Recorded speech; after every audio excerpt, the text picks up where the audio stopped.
শীতের সকালে তো কম বেশি সবাই পিঠা খেতে পছন্দ করে। আজকের আয়োজনে আপনাদেরকে পিঠা তৈরি করে দেখাবো বসুন্ধরী বা রঙিন পাটিসাপটা পিঠার রেসিপি। হ্যালো এভরিওয়ান, আসসালামু আলাইকুম। আমন্ত্রণ জানাচ্ছি লিজাস কিচেন থেকে রঙিন পাটিসাপটা পিঠার রেসিপিটি দেখার জন্য। অনেকেই আবার বসুন্ধরী পিঠা বলে এই পিঠাকে চিনেন। যারা এই পিঠাগুলো পছন্দ করেন তারা আমার রেসিপিটি ফলো করতে পারেন, খুব সহজেই তৈরি করে নিতে পারবেন। চলুন শেয়ার করি। এখানে আমি একটা মিশ্রণের বাটি নিয়েছি।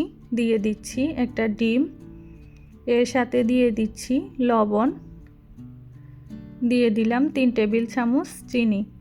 যে যত বেশি মিষ্টি পছন্দ করেন পিঠাগুলা তত বেশি চিনি ব্যবহার করতে পারেন প্রয়োজন মতো। আমি 3 টেবিল চামচ চিনি দিয়ে ডিমটা ফেটিয়ে নিলাম। এখন অ্যাড করে দিচ্ছি চালের গুঁড়া, বড় কাপের 1 কাপ পরিমাপে। আবার অ্যাড করে দিচ্ছি আটা সাথে। আপনারা চাইলে শুধু চালের গুঁড়া দিয়েও এই পিঠাটা তৈরি করে নিতে পারেন। আমি একটু সফট হওয়ার জন্য আটা দিয়ে দিলাম। হাফ কাপ আমি এখন একটু পানি দিয়ে নর্মাল তাপমাত্রা ব্যাটারটি তৈরি করে নিচ্ছি। এই যে দেখেন, আমি একটি চামচের সাহায্যে ব্যাটারটি তৈরি করে নিচ্ছি। একটু করে পানি মিশিয়ে পারফেক্টভাবে আমি ব্যাটারটি তৈরি করে নেব। এই তো একটু পানি মিশিয়ে আমি পারফেক্টভাবে ব্যাটারটা তৈরি করে নিয়েছি একটা চামচের সাহায্যে। আপনারা চাইলে হাত দিয়েও তৈরি করে নিতে পারেন। এই তো এখন আমি আলাদা করে নিচ্ছি ব্যাটারটা। আমি ফুড কালার ব্যবহার করব, ওই জন্য আমি আলাদা একটা বাটিতে কিছু ব্যাটার তুলে নিচ্ছি। ওই ব্যাটারগুলোতে আমি এখন ফুড কালার ব্যবহার করব। আমি একটু হলুদ কালার দিয়ে দিলাম। আপনারা চাইলে বিভিন্ন রকমের ফুড কালার ব্যবহার করতে পারেন, লাল সবুজ যে যেটাই পছন্দ করেন। এই তো একটু নেড়েচেড়ে মিশিয়ে নিচ্ছি। এই তো নেড়েচেড়ে ভালো করে আমি ফুড কালারটা ব্যাটারের সঙ্গে মিশিয়ে নিয়ে নিলাম।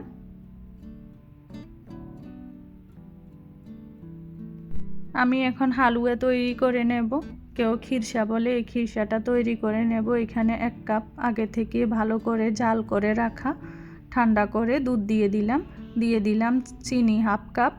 এখানে দিয়ে দিলাম হাফ কাপ চালের গুঁড়া, 3 টেবিল চামচ আটা, সাথে মিষ্টির ব্যালেন্সের জন্য লবণ দিয়ে দিলাম। এখন আমি এই ঠান্ডা দুধের মধ্যে ভালো করে গুলিয়ে নিলাম সব উপকরণ। চুলায় বসিয়ে দিলাম। এখন অ্যাড করে দিলাম নারকেল।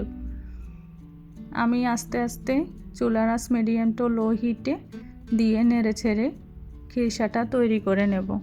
আমরা হালুয়া বলি, এই হালুয়াটা তৈরি করে নেব।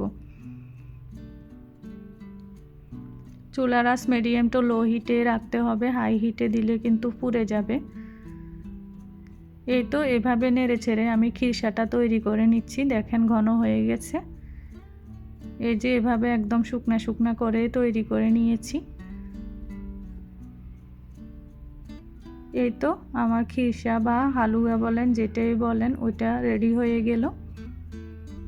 এখন আমি একটা তেলের কৌটায় রঙিন ব্যাটারটা ঢেলে নিচ্ছি। আপনারা চাইলে এটা একটা শিশিতেও ঢেলে নিতে পারেন। একটা শিশিতে ঢেলে মুখটাকে ছিদ্র করে নকশা করতে পারবেন। এই তো এখন আমি একটা পাইপ্যান বসিয়ে চুলায় একটু তেল ব্রাশ করে নিলাম। এখন দিয়ে দিচ্ছি রঙিন ব্যাটারটা। আপনারা দেখে বুঝে নিতে হবে কিভাবে দিয়েছি। এখন দিয়ে দিলাম 1 চামচ সাদা ব্যাটার। এখন আমি ঘুরিয়ে দিলাম। চুলার আঁচ মিডিয়াম টু লো হিটে রেখেছি। দেখেন হয়ে গেছে পিঠাটা। এখন আমি খিরসাটা দিয়ে দিচ্ছি। এই তো একটা তৈরি করে নিলাম। আপনারা দেখে বুঝে নেবেন কিভাবে আমি এই পাটিসাপটা পিঠাটা তৈরি করেছি। এই পিঠাগুলো অনেকেই পছন্দ করে, খেতেও অনেক ভালো লাগে শীতের সকালে। এই তো আপনাদের দেখার সুবিধার্থে আমি আরও একটা দেখিয়ে দিচ্ছি। আবারও আমি একটু তেল ব্রাশ করে নিলাম। এখন আবারও আমি প্রথমে রঙিন ব্যাটারটা দিয়ে দিলাম ঘুরিয়ে ঘুরিয়ে। এখন আমি সাদা ব্যাটার দিয়ে দিচ্ছি। এই তো আমি একটু ঘুরিয়ে দেব যাতে সুন্দরভাবে সেট হয়ে যায়। এই তো পারফেক্টভাবে সেট হয়ে গেছে। এখন আমি খিরসা দিয়ে আবারও পিঠাটা তৈরি করে নেব। আপনারা দেখে বুঝে নেবেন।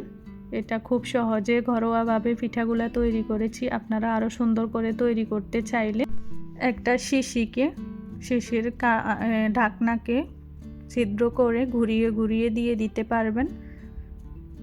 অনেক সুন্দর হবে ওইভাবেও। আর যদি ঘরে এরকম তেলের কৌটা থাকে ওই কৌটাতে ঢুকিয়ে আমার মতো খুব সহজে তৈরি করে নিতে পারবেন। হয়ে গেল আমার সবগুলা বৌসুন্দরী এবং রঙিন পাটিসাপটা পিঠা। দেখেন কেমন হয়েছে। আমি একটা কেটে দেখিয়ে দিচ্ছি ভিতরটা কেমন হয়েছে। আমার কাছে অনেক ভালো লেগেছে এই পিঠাগুলা। আপনাদের যদি এই পিঠাগুলা ভালো লাগে তাহলে বাসায় খুব সহজে তৈরি করে নিতে পারবেন আমার রেসিপিটা ফলো করলে। আমি খুব সহজে তৈরি করেছি, বিভিন্ন ঝামেলা ছাড়া। আমার হাতের কাছে যেটা ছিল ওটা দিয়ে তৈরি করেছি। অনেক মজা লেগেছে খেতে। ভালো থাকবেন সবাই। আল্লাহ হাফেজ।